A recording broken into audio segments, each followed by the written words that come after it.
Hello students, welcome to our YouTube channel Education Point. जैसा कि आप जानते हैं, हम पढ़ रहे हैं महेश कुमार रोड़ावाल भूगोल एनसीईआरटी सार। इसमें हम अब तक पढ़ चुके थे कि भारत के विभिन्न नाम कौन कौन से हैं। ठीक है, विभिन्न नामों में जैसे हमने आर्यवर्त पढ़ा, भारतवर्ष, हिंदुस्तान, इन तीनों के नामकरण के कारण क्या क्या थे। भारत की अवस्थिति व पड़ोसी देश कौन कौन से हैं। अवस्थिति में हमने पढ़ा कि उत्तरी गोलार्ध क्या है, दक्षिणी गोलार्ध क्या है, विषुवत रेखा क्या है, कर्क रेखा, मकर रेखा। ठीक है, इसका अक्षांशीय और देशांतरीय विस्तार पढ़ा। ठीक है, देशांतरीय और अक्षांशीय विस्तार के प्रभाव पढ़े। इसके बाद हमने पढ़ा कि भारत की स्थल व तटीय सीमा रेखा कितनी है। ठीक है, अगर आपने यह नहीं पढ़ा है तो हम लिंक डिस्क्रिप्शन में ऐड कर देंगे, कृपया आप देख लीजिए। आज की क्लास चालू करने से पहले हम रिक्वेस्ट करना चाहते हैं आपसे कि आप प्लीज़ एटलस रखिएगा, क्योंकि आज की क्लास या जियोग्राफी में हमेशा एटलस इम्पोर्टेंट है। इससे आपके जो मैप बेस्ड क्वेश्चन है आसानी से बन जाएंगे, चीज़ें आसानी से याद होती हैं। चलिए हम आज शुरू करते हैं। आज हम पढ़ेंगे राजनीतिक एवं प्रशासनिक विभाजन। ठीक है, तो प्रशासनिक क्रियाकलापों के लिए देश को 28 राज्यों, कितने राज्यों, 28 राज्यों और 8 केंद्र शासित प्रदेशों में बांटा गया है। कितने राज्यों में, 28 राज्यों और 8 केंद्र शासित प्रदेशों में बांटा गया है। भारत की राजधानी क्या है, न्यू दिल्ली। क्या है, भारत की राजधानी नई दिल्ली है। ठीक है, अब हम आगे बढ़ते हैं। स्वतंत्रता प्राप्ति के पश्चात भारत में राज्यों का गठन मुख्यतः भाषाओं के आधार पर हुआ। ठीक है, किसके आधार पर हुआ, भाषाओं के आधार पे। तो भाषाओं के आधार पे विभाजन सही है या गलत है, भारत की एकता को बढ़ाता है, ठीक है, या बढ़ाया है, इसका जवाब आप कमेंट में दीजिए। ठीक है, भाषाओं के आधार मतलब भाषाओं के आधार पर जो पुनर्गठन हुआ, इसकी सिफारिश करी थी फजल अली आयोग ने। किसने, आप याद रख सकते हैं, फजल अली आयोग। ठीक है, कौन सा आयोग, फजल अली आयोग। यह आयोग बना था 1953 में। ठीक है, भाषाई आधार पर पुनर्गठित पहला राज्य कौन सा है, आंध्र प्रदेश। आंध्र प्रदेश। ठीक है, क्षेत्रफल की दृष्टि से सबसे बड़ा राज्य राजस्थान है और सबसे छोटा राज्य गोवा है। राज्य की बात कर रहे हैं, सबसे बड़ा राज्य राजस्थान है, सबसे बड़ा राज्य गोवा है, सबसे छोटा राज्य गोवा है। क्षेत्रफल की दृष्टि से सबसे बड़ा केंद्र शासित प्रदेश क्या है, लद्दाख है, और सबसे छोटा केंद्र शासित प्रदेश लक्षद्वीप है। ठीक है, लक्षद्वीप जो कि प्रवाल द्वीप है, या ना प्रवाल से बना हुआ है, इसको हम आगे पढ़ेंगे। और ठीक है, आगे हम पढ़ते हैं।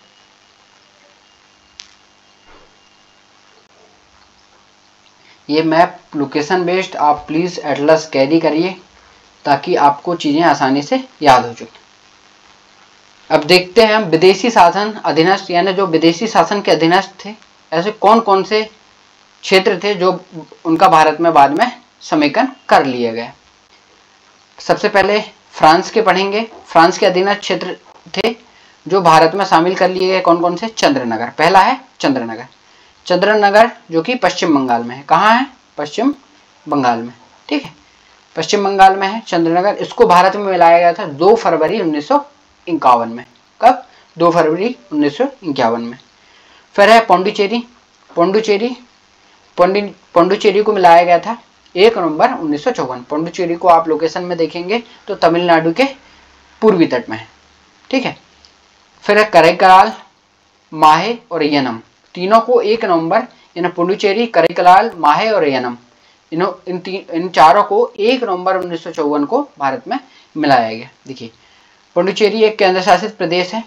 ठीक है, इसी के 4 जिले हैं।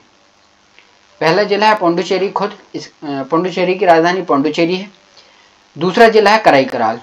ठीक है, ये भी तमिलनाडु में है, ये दोनों तमिलनाडु तट में है। कहाँ पे है, आप लोकेशन में देख सकते हैं, ये तमिलनाडु तट में है। वहीं माहे और यनम, इसके 2 और जिले हैं, यानी पौंडीचेरी के 4 जिले, एक पौंडीचेरी, करैकल, माहे और यनम। ठीक है, यनम आप देखेंगे आंध्र प्रदेश के तट पे। कहाँ है, आंध्र प्रदेश के पूर्वी तट पे। वहीं माहे केरल के तट पे। तो पौंडीचेरी के 4 जिले। ठीक है, आप इस तौर पे ये चारों जो है 1 नवंबर 1954 को भारत में समेकित किए गए। ठीक है, अब है पुर्तगाल के ऐसे कौन कौन से अधीनस्थ क्षेत्र थे जो भारत में शामिल किए गए?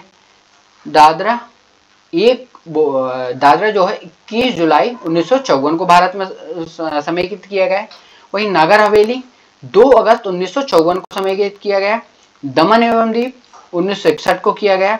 गोवा 21 दिसंबर 1961 को हो गया। ठीक है, यानी दादर नागर हवेली 1954 को किया गया, दमन एवं द्वीप और गोवा 1961 को किए गए। ठीक है, अब इन तीनों को मिला के एक यूटी बना दी गई है। दादर नागर हवेली एवं दमन द्वीप एक यूनियन टेरिटरी है, यानी केंद्र शासित प्रदेश है।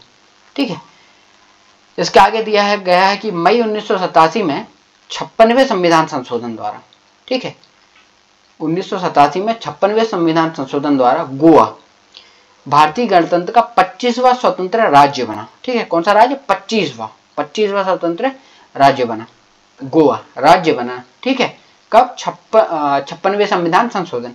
अब संविधान संशोधन क्या होता है, गणतंत्र का क्या मतलब है, इसको हम पॉलिटिक्स की क्लास में आगे पढ़ेंगे। इस प्रकार से देखिए 28 राज्य हैं और 8 केंद्र शासित प्रदेश हैं, है ना। इसको आप लोकेट कीजिए, करंट अफेयर्स पे कनेक्ट कीजिए, फैक्ट लिखिए और लोकेशन बेस्ड उनको याद कीजिए, तो आपको ये चीजें हमेशा के लिए याद हो जाएंगी। 8 केंद्र शासित प्रदेश है। आपको ऐसी एक इंफॉर्मेशन दे देते हैं, 3 ऐसे केंद्र शासित प्रदेश हैं जहां विधानसभा है। ठीक है, 3 ऐसे केंद्र शासित प्रदेश हैं जहां विधानसभा है। एक तो दिल्ली है, दूसरा पौंडीचेरी है, तीसरा जम्मू कश्मीर है। 3 जगह। ठीक है, कहाँ कहाँ?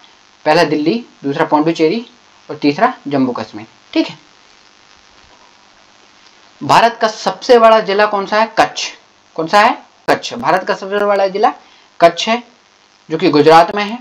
वही सबसे बड़ा अगर राज्य पूछे तो राजस्थान है, सबसे छोटा राज्य पूछे तो गोवा है, सबसे बड़ा जिला पूछे तो वो कच्छ गुजरात में है, और सबसे छोटा जिला पूछे तो पौंडीचेरी में है, माहे। ठीक है, जो कि केरल के तट पर है। ठीक है, आइए अब हम आगे पढ़ते हैं। भारत तथा विश्व। ठीक है, भारत तथा द्वीप, तो इसको हम पढ़ते हैं भारतीय भूखंड, यानी भारतीय भूभाग जो है एशिया महाद्वीप के पूर्व और पश्चिम के मध्य में स्थित है। कहाँ पे है? पूर्व और पश्चिम के मध्य में स्थित है। भारतीय भूभाग एशिया महाद्वीप का दक्षिणी विस्तार है। ठीक, याद रखिएगा, पूर्व और पश्चिम के मध्य में स्थित है और यह एशिया महाद्वीप का दक्षिणी विस्तार है। हिंद महासागर पश्चिम में यूरोपीय देशों और पूर्वी एशियाई देशों को मिलाता है। क्या? हिंद महासागर देश जो है पश्चिम में किसको? यूरोपीय देश को, और वहीं पूर्व में पूर्वी एशियाई देशों को मिलाता है और भारत को केंद्रीय स्थिति प्रदान करता है। इसको हम यहाँ मैप के माध्यम से समझते हैं। ठीक है, ये मैप। ठीक है, आप देख सकते हैं ये एशिया महाद्वीप हो गया। ठीक, एशिया महाद्वीप हो गया। ये पूर्व और पश्चिम के मध्य में स्थित है। ये पूर्व हो गया या पश्चिम हो गया, इसके मध्य में स्थित है। ठीक है ना। और ये जो एशिया महाद्वीप का दक्षिणी विस्तार है, एशिया महाद्वीप का दक्षिणी विस्तार है। ठीक है, अब हिंद महासागर के बारे में कहा गया है कि पूर्वी एशियाई देश से मिलाता है और यूरोप से मिलाता है। ठीक है, यूरोप से कैसे? यूरोप से ये मिलाता है, यहाँ पे है अदन की खाड़ी। ठीक, अदन की खाड़ी है। यहाँ पे आप जानते हैं यहाँ पे लाल सागर है। ठीक है, यहाँ पे लाल सागर है। यहाँ पे स्वेज नहर है। क्या है? स्वेज नहर है। यहाँ पे भूमध्य सागर है। ठीक है, और ये है यूरोप। ठीक है, ये व्यापार का इंपॉर्टेंट रूट है। क्या? व्यापार का बहुत चीपेस्ट, यानी भारत से अगर आपको यूरोप जाना है, ये अगर व्यापार करना है तो ये सबसे सस्ता माध्यम हो सकता है। यहाँ से हम जाएंगे अरब सागर, अरब सागर से अदन की खाड़ी, अदन की खाड़ी होते हुए लाल सागर, लाल सागर होते हुए यहाँ पे स्वेज नहर। ठीक है, स्वेज नहर, फिर भूमध्य सागर और यूरोप। ठीक है, एक रूट और है जो अपेक्षाकृत महंगा हो सकता है, क्योंकि जल मार्ग हमेशा सस्ता होता है। ठीक है ना। यहाँ से हम जा सकते हैं, यहाँ से हम जा सकते हैं ओमान की खाड़ी। ठीक है, कहाँ? ओमान की खाड़ी। इसके बाद हम जा सकते हैं फारस की खाड़ी, ये है फारस की खाड़ी। ठीक है, फारस की खाड़ी।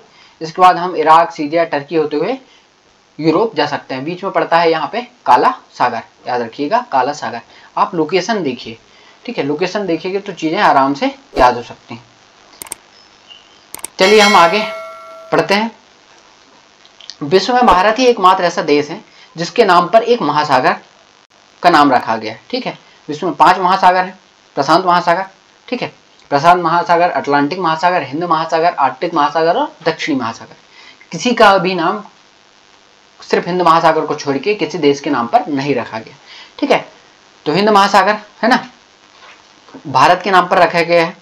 इसका प्रमुख कारण है कि हिंद महासागर में भारत जैसी महत्वपूर्ण अवस्थिति एशिया में किसी अन्य देश की नहीं है।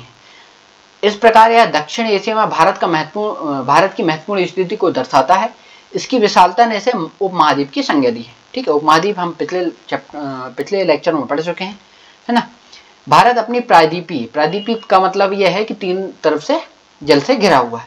आकृति के कारण हिंद महासागर के शीर्ष पर स्थित है। ठीक है, पश्चिमी तट से यूरोपीय देश, मैं आपको बता चुका हूं, पश्चिमी तट से यूरोपीय देश, दक्षिण पश्चिम एशिया एवं अफ्रीका तथा पूर्वी तट से एशियाई देशों ऑस्ट्रेलिया के साथ भारत के संबंध स्थापित करने में सुविधा होती है। ठीक है, अब हम इसको मैप के माध्यम से पढ़ें।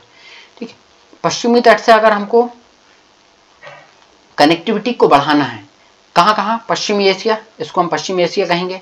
ठीक है, यूरोप हम बता चुके हैं, अफ्रीका। ठीक, इसके लिए हिंद महासागर बहुत इंपॉर्टेंट लोकेशन हो जाती है। वहीं अगर पूर्वी तट से हमें ऑस्ट्रेलिया के साथ, इंडोनेशिया के साथ, जो पूर्वी एशियाई देश हैं, इनके साथ अगर कनेक्टिविटी को बढ़ाना है तो हिंद महासागर बहुत इंपॉर्टेंट रोल निभाता है। चलिए हम अब आगे पढ़ते हैं, है ना। हम पढ़ चुके हैं यहाँ। अब भारत जो है, भारत की अंतरराष्ट्रीय सीमा 7 देशों के साथ साझा करता है।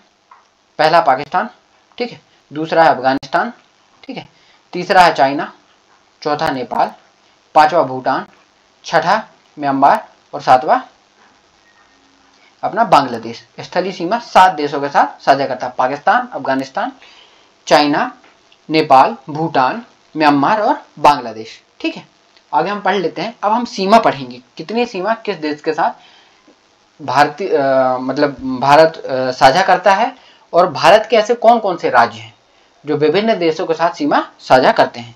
इसका एक कोड है BCPNMBA। ठीक है, BCPNMBA, ठीक है, ये कोड है, इसमें हम देख सकते हैं। सबसे पहले बांग्लादेश। ठीक है, बांग्लादेश टोटल सबसे ज्यादा सीमा अगर भारत किसी से साझा करता है वो बांग्लादेश। कितनी? 4096 किलोमीटर।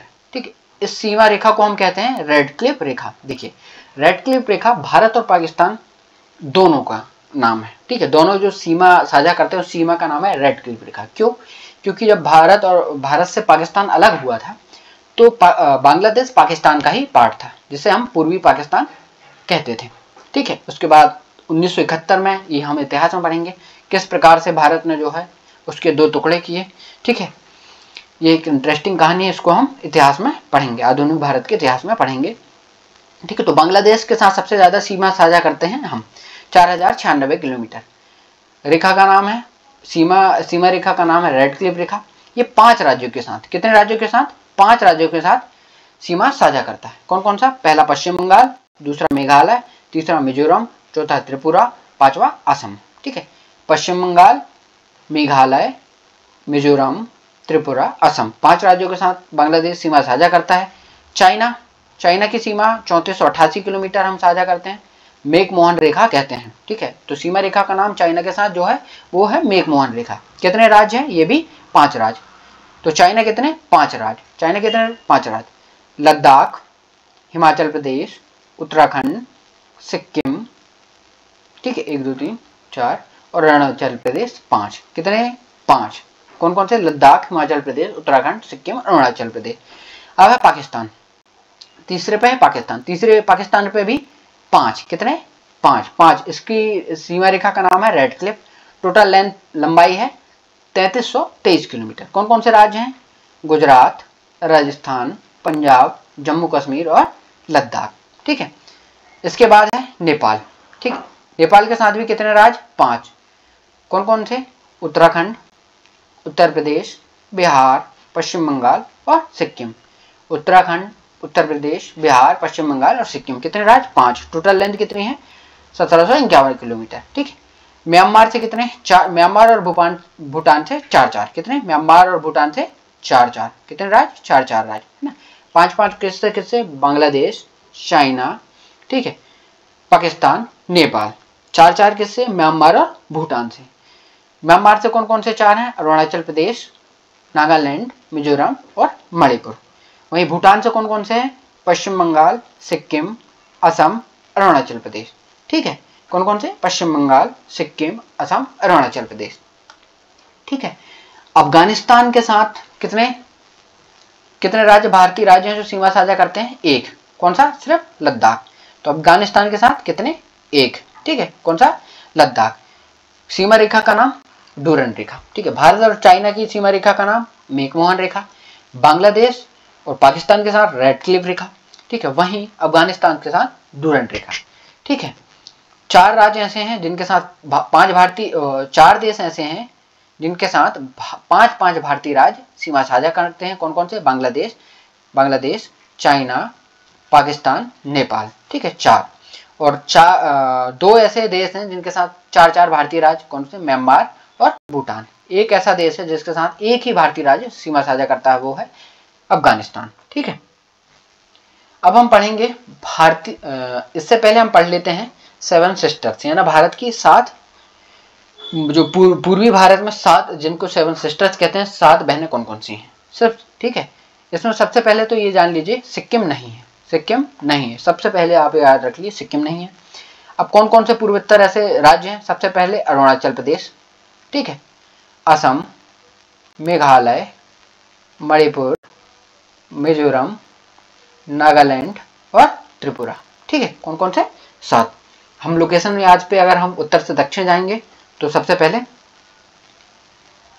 अरुणाचल प्रदेश, असम, ठीक है, नागालैंड, मणिपुर, मेघालय, मणिपुर, त्रिपुरा और मिजोरम। ठीक है, सॉरी, मिजोरम, 7वां राज्य मिजोरम। ठीक है, सिक्किम नहीं है, आप याद रखिएगा। ठीक है, सिक्किम नहीं है। अब हम आगे पढ़ते हैं भारत के जल क्षेत्र के बारे में। ठीक है, हम पढ़ चुके हैं, तो आप कमेंट पे जवाब दीजिए कि भारत की जलीय सीमा कितनी है। जलीय सीमा कितनी है? ठीक है, और भारत की स्थलीय सीमा कितनी है? स्थलीय सीमा किलोमीटर में कितनी है? किलोमीटर में कितनी है? 2 क्वेश्चन है, आप कमेंट पे जवाब दीजिए। ठीक है। भारत की जलीय सीमा को अंतर्राष्ट्रीय व्यवस्था के अनुरूप 3 मंडलों में वर्गीकृत किया जाता है। ठीक है, अंतर्राष्ट्रीय व्यवस्था का क्या मतलब है? अंतर्राष्ट्रीय व्यवस्था का क्या मतलब है?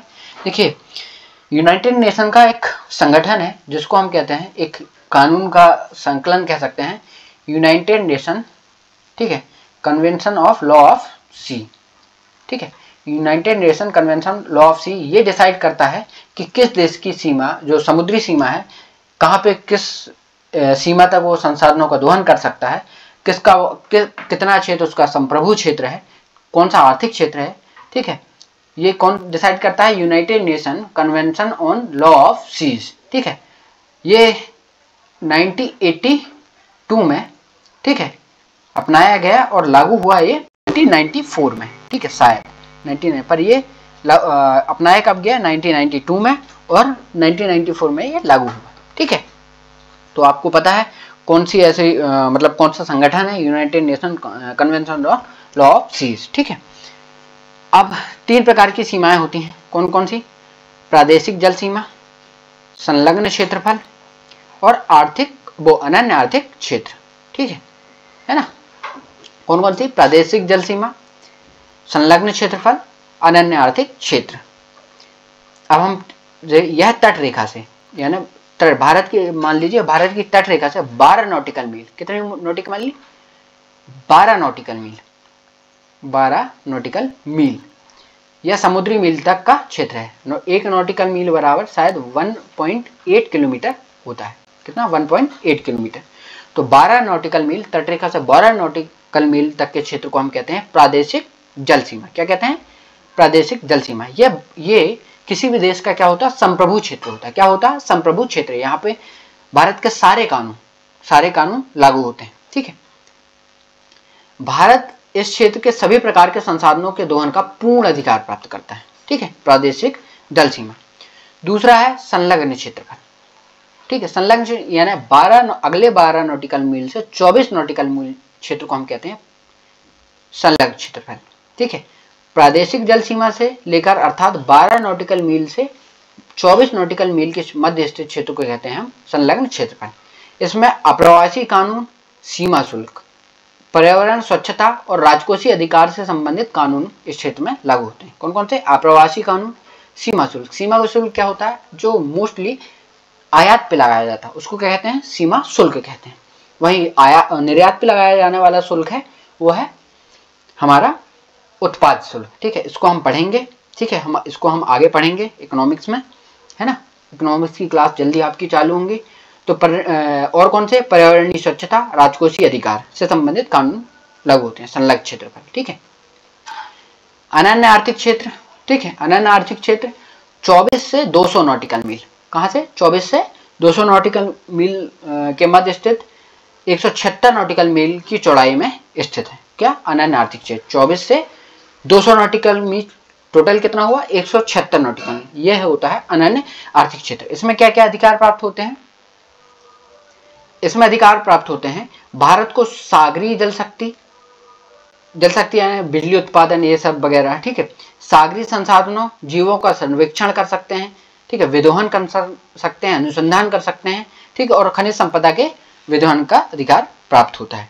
ठीक है, अनन्य आर्थिक क्षेत्र में क्या होता है? सागरीय, हम अनुसंधान कर सकते हैं, जीवों का सर्वेक्षण कर सकते हैं, खनिजों का अनुसंधान कर सकते हैं, खनिज संपदा का विदोहन भी कर सकते हैं। ठीक है, तो अब तक हम क्या पढ़ चुके हैं कि 3 आर्थिक जो क्षेत्र हैं वो कौन से? प्रादेशिक जल सीमा, संलग्न क्षेत्रफल और अनन्य आर्थिक क्षेत्र। अब भारत की जलीय सीमा। ठीक है, भारत एवं श्रीलंका के बीच कौन कौन से ऐसी जलीय सीमा क्या क्या है? तो इनके मध्य सीमा बनाने वाले स्थानों का उत्तर से दक्षिण की ओर क्रम क्या क्या है? पाक की खाड़ी, है ना, पाक जल संधि। जल संधि क्या होती है? ठीक है, जल संधि होती है 2 बड़े जलीय क्षेत्र को मिलाने वाली एक छोटा जलीय मार्ग, वो जल संधि कहलाता है। तो पाक जल संधि किस किस को मिलाती है? अरब की खाड़ी और बंगाल की खाड़ी को हम ऐसा कह सकते हैं। पम्बन द्वीप यानी रामेश्वरम, आदम्स ब्रिज, आदम का पुल और मन्नार की खाड़ी, ये उत्तर से दक्षिण विस्तार हो गया। भारत और इंडोनेशिया के मध्य क्या क्या है? भारत के ग्रेट निकोबार और इंडोनेशिया के सुमात्रा द्वीप। ठीक है, सुमात्रा द्वीप जो कि इंडोनेशिया, आप एटलस पे लोकेट कीजिए, इंडोनेशिया के सुमात्रा द्वीप यानी सुमात्रा द्वीप जो है इंडोनेशिया के उत्तर पूर्व में है। ठीक है, और ग्रेट निकोबार जो है अंडमान निकोबार के दक्षिण में है। ठीक है, तो अगर आपसे पूछा जाए कि ग्रेट निकोबार भारत की तटरेखा से पास है या इंडोनेशिया के, तो आप इसका जवाब देंगे इंडोनेशिया। ठीक है, क्यों? क्योंकि ग्रेट निकोबार इंडोनेशिया से ज़्यादा पास में। इन दोनों के बीच में एक चैनल है जिसको 6 डिग्री चैनल कहते हैं। ये यूपीएससी के प्रीवियस ईयर में प्रीलिम्स में आ चुका है। ठीक है, 6 डिग्री किस किस के मध्य है? ग्रेट निकोबार और इंडोनेशिया के मध्य। ठीक है, इसे हम ग्रेट या महान चैनल भी कहते हैं। इसके बाद हम पढ़ते हैं भारत एवं म्यांमार। भारत एवं म्यांमार के बाद कोको द्वीप समूह है और भारत का अंडमान द्वीप समूह, इन दोनों के बीच है कोको चैनल। तो कोको चैनल किस किस के बीच है? कोको द्वीप समूह और अंडमान द्वीप समूह के बीच। किसके बीच? कोको द्वीप समूह जो कि म्यांमार में है और अंडमान द्वीप समूह जो कि भारत का हिस्सा है, इन दोनों के बीच है कोको चैनल। ठीक है, अब भारत और मालदीव के बीच क्या है? भारत के मिनिकॉय द्वीप, ठीक है, मिनिकॉय द्वीप और मालदीव के मध्य 8 डिग्री चैनल जलीय सीमा बनाता है। ठीक है, भारत के मिनिकॉय द्वीप और मालदीव के बीच 8 डिग्री चैनल। ठीक है, मालदीव और मिनिकॉय द्वीप के बीच कौन सा चैनल है? 8 डिग्री चैनल। अब हम आगे पढ़ते हैं। 9 डिग्री चैनल किस किस के मध्य स्थित है? तो लक्षद्वीप और मिनिकॉय के बीच। किस किस के? लक्षद्वीप और मिनिकॉय। ठीक है, मिनिकॉय भारत का ही पार्ट है। ठीक है, वहीं 8 डिग्री चैनल किस किस के मध्य है? मालदीव और मिनिकॉय के बीच। किस किस के? मालदीव और मिनिकॉय। 9 डिग्री लक्षद्वीप और मिनिकॉय, वहीं 8 डिग्री चैनल मालदीव और मिनिकॉय। ग्रेट या महान चैनल जिसको हम 6 डिग्री चैनल भी कह सकते हैं, ये सुमात्रा जो कि इंडोनेशिया के उत्तर पूर्व में स्थित है और ग्रेट निकोबार भारत। ठीक है, पाक स्ट्रेट भारत और श्रीलंका। वहीं माहिम क्रीक। ठीक है, माहिम क्रीक कहाँ है? मुंबई। क्रीक का मतलब होता है, आप शॉर्ट में समझ लीजिए, खाड़ी, छोटी वाली खाड़ी जो होती है उसको हम कहते हैं क्रीक। ठीक है, तो एक पतली सी निवेश का मतलब क्रीक ही होता है, ये मुंबई में है। कच्छ की खाड़ी पश्चिमी गुजरात। खम्बात की खाड़ी कहाँ? खम्बात की खाड़ी ये पूर्वी गुजरात में है। ठीक है, कहाँ पे है? पूर्वी गुजरात में। ठीक है, खम्बात की खाड़ी कौन कौन सी नदियों का मुहाना है? यह है नर्मदा, साबरमती, माही और ताप्ती। नर्मदा, साबरमती और माही और ताप्ती। अब है लक्षद्वीप सागर। ठीक है, लक्षद्वीप सागर लक्षद्वीप और मालाबार तट के मध्य स्थित है। लक्षद्वीप सागर कहाँ है? लक्षद्वीप जो कि एक केंद्र शासित प्रदेश है, और मालाबार। ठीक है, मालाबार तट केरल और कर्नाटक के तट को हम मालाबार तट कहते हैं। ठीक है, इसके मध्य स्थित है लक्षद्वीप सागर। मन्नार की खाड़ी है दक्षिण पूर्वी तमिलनाडु और श्रीलंका के मध्य। कोको स्ट्रेट हम पढ़ चुके हैं। कोको स्ट्रेट कहाँ है? कोको द्वीप जो कि म्यांमार में है और उत्तरी अंडमान के मध्य। ठीक है, डंकन पास। ठीक है, डंकन पास जो है दक्षिणी अंडमान और लघु अंडमान के मध्य स्थित है। डंकन पास, ठीक है, दक्षिण अंडमान और लघु अंडमान के मध्य है। 10 डिग्री चैनल अंडमान और निकोबार के मध्य। ठीक है, 10 डिग्री चैनल कहाँ पे है? अंडमान और निकोबार के मध्य। ठीक है, ये सारी चीजें आपको तभी याद होगी जब आप एटलस पे लोकेट करेंगे। चलिए अब हम आगे पढ़ लेते हैं। जैसा कि हमने ये पढ़ा कि सुएज नहर, लाल सागर, ठीक है, अदन की खाड़ी, ठीक है, एशिया कैसे पूर्वी एशिया के साथ, यूरोप के साथ कनेक्टिविटी को बढ़ावा देता है, अफ्रीका के साथ। ठीक है, अब हम यहाँ पे पढ़ लेते, यहाँ पे एक बार और रिकैप कर लेते हैं कि कौन कौन से ऐसे देश हैं जिनके साथ भारतीय राज्य साझा करते हैं। भारत के कितने राज्य अपनी सीमा साझा करते हैं? पाकिस्तान के साथ कितने हैं? 5। अफगानिस्तान के साथ कितना है? 1। चाइना के साथ हैं 5। नेपाल के साथ हैं 5। ठीक है, भूटान के साथ 4। बांग्लादेश के साथ 5, है ना, म्यांमार के साथ 4। ठीक है, कोड आपको याद होगा BCPNMBA। ठीक है, बांग्लादेश के साथ 5, चाइना के साथ 5, पाकिस्तान के साथ 5, नेपाल के साथ 5, म्यांमार के साथ 4, भूटान के साथ 4 और अफगानिस्तान के साथ 1। ठीक है, तो सबसे पहले बांग्लादेश के साथ कौन कौन से हैं, जो कि सबसे ज़्यादा सीमा साझा कौन कौन से राज्य हैं? बांग्लादेश के साथ है सबसे पहले पश्चिम बंगाल। ठीक है, पहला है पश्चिम बंगाल, दूसरा है असम, तीसरा है मेघालय, चौथा है त्रिपुरा और 5वां है मिजोरम। कौन कौन से? पश्चिम बंगाल, असम, मेघालय, त्रिपुरा और मिजोरम। ठीक है, अब हम पढ़ लेते हैं चाइना के साथ कौन कौन से। चाइना के साथ कौन कौन सा है? लद्दाख, पहला लद्दाख, दूसरा हिमाचल प्रदेश, तीसरा उत्तराखंड है ना, चौथा सिक्किम और 5वां हमारा अरुणाचल प्रदेश। ठीक है, 5वां अरुणाचल प्रदेश। ठीक है, कौन कौन से? लद्दाख, हिमाचल प्रदेश, उत्तराखंड, ठीक है, उत्तराखंड, सिक्किम और अरुणाचल प्रदेश। ठीक है, 5 हो गए। अब पाकिस्तान के साथ कितने हैं? 5। पाकिस्तान के साथ कितने हैं? 5। कौन कौन से? राजस्थान, ठीक है, पंजाब, राजस्थान, पंजाब और तीसरा गुजरात। ठीक है, गुजरात, राजस्थान, पंजाब, जम्मू कश्मीर और लद्दाख। ठीक है, 5वां है लद्दाख। ठीक है, 5 हो गए। अफगानिस्तान के साथ एक ही है, वो है लद्दाख। ठीक है, वही म्यांमार और भूटान के साथ 4-4। तो भूटान के साथ कौन कौन से? एक हो गया सिक्किम, ठीक है, एक हो गया सिक्किम, दूसरा हो गया पश्चिम बंगाल, तीसरा हो गया असम, चौथा हो गया अरुणाचल प्रदेश। इसी प्रकार से म्यांमार के साथ कितने? 4। कौन कौन से? अरुणाचल प्रदेश, ठीक है, नागालैंड, मणिपुर, मिजोरम। अरुणाचल प्रदेश, नागालैंड, मणिपुर, मिजोरम, ये 4 राज्य हैं वो म्यांमार के साथ सीमा साझा करते हैं। ठीक है, ये हम पढ़ चुके हैं, इसको हमने समझा था। ठीक है, इसको ऐड कर दिया है। सबसे पहले जो समुद्री कानून है वो कौन तय करता है? ये करता है United Nation convention of law of sea. ठीक है, ये समुद्री जो कानून है इनको तय करता है। 12 नॉटिकल माइल का क्षेत्र कहलाता है हमारा प्रादेशिक जल सीमा। प्रादेशिक जल सीमा क्या कहलाता है? प्रादेशिक जल सीमा। ठीक है, यह एक संप्रभु क्षेत्र होता है। यह किसी भी देश का क्या होता है? संप्रभु क्षेत्र। हर कानून, नियम, हर चीज यहाँ पे किसी देश की लागू होती है। दूसरा है 12 नॉटिकल माइल से लेके 24 नॉटिकल माइल तक। कितने तक? 24 नॉटिकल माइल तक। ये क्या होता है, यहाँ पे कुछ कानून जैसे सीमा शुल्क, ठीक है, सीमा शुल्क है ना, सीमा शुल्क, कुछ पर्यावरण संबंधी कानून हैं जो लागू होते हैं, ठीक है। अब 24 नॉटिकल माइल से 200 नॉटिकल माइल तक ये है अनन्य आर्थिक क्षेत्र। ये इसको कहते हैं हम संलग्न आर्थिक क्षेत्र। क्या कहते हैं? संलग्न आर्थिक क्षेत्र, ठीक है। संलग्न आर्थिक क्षेत्र हो गया, ठीक है। ये 24 नॉटिकल माइल से लेके 200 नॉटिकल माइल तक ये क्या कहलाएगा? अनन्य आर्थिक क्षेत्र। यहाँ पे हम शोध कर सकते हैं, अनुसंधान कर सकते हैं, यहाँ पे जो भी संसाधन का उपयोग हम उपभोग कर सकते हैं, ठीक है। तो चलिए, यहाँ पे हमारी क्लास होती है समाप्त। बहुत बहुत धन्यवाद, थैंक यू। सब्सक्राइब कीजिए, लाइक कीजिए और कमेंट कीजिए। आगे की क्लास के लिए हम कल मिलते हैं।